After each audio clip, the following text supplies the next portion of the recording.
Welcome to the shop. Today we're going to talk about multimeters. Electrical circuits can be scary, but we're going to make it easy. So multimeters come in all shapes and sizes. I've got a couple different ones here from my own toolbox. There's a multimeter aimed more at home electricians.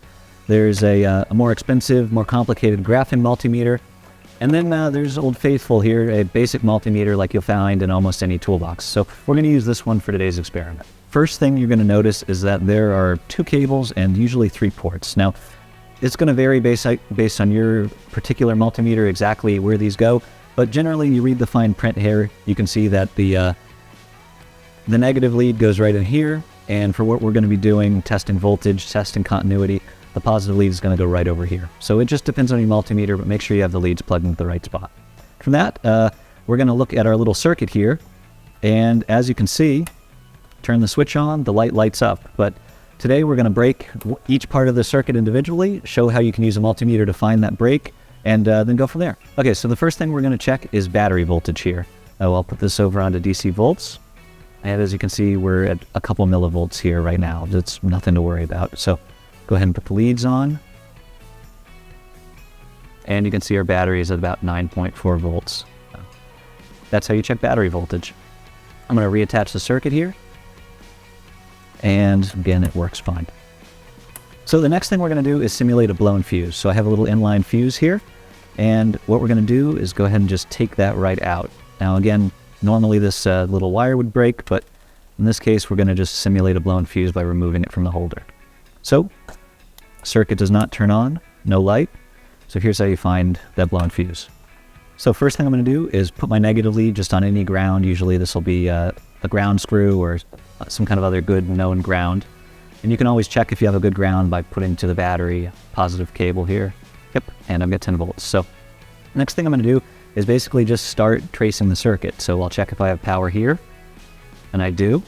And then I'll check if I have power at the next point, which would be after the fuse, and I don't have any power here. So then I could, that would lead me to investigate the fuse. I'll take it out of the holder, and then I'm going to switch the multimeter to a continuity check. Now, again, this will measure actual continuity, or you can just do a yes or no kind of check on most of them with the buzzer.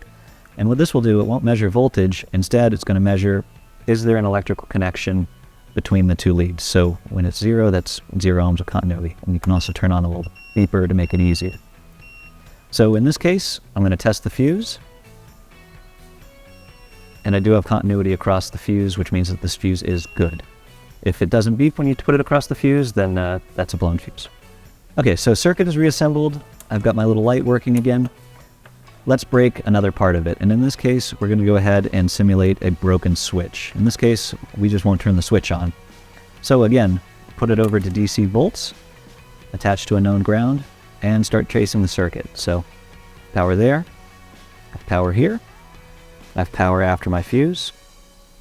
I have power on the one side of the switch, and I do not have power on the other side of the switch. So then I would start looking at the switch. I'm disconnected here.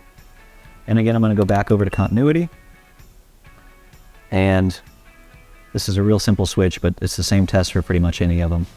Put my 2 leads across the switch leads, and then turn it off and on and see if continuity changes. So this is a functional switch, so when it's on, it has continuity, and when it's off, it does not. So we'll reassemble the circuit and get it working again. Okay, circuit's reassembled, and we should have voltage after the switch now.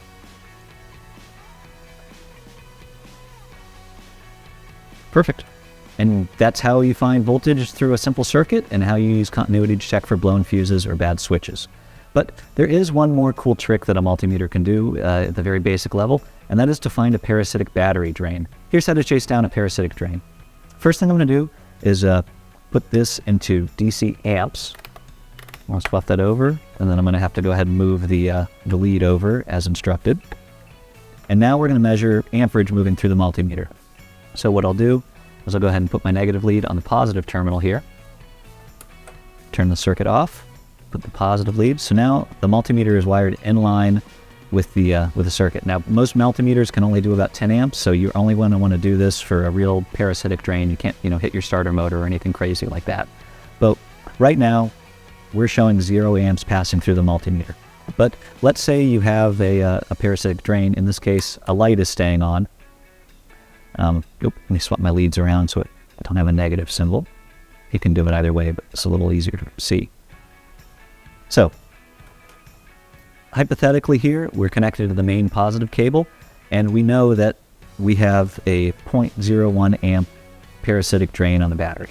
So, obviously we know we have a drain, we can see the lights left on, but the real value in this is you can turn each circuit on the car on individually until you find the one that makes this number change. And as soon as you turn on that circuit, you know that the drain is on that circuit. Now, if you can't turn circuits on individually, you can pull the individual fuses out of your fuse box until you see that number change.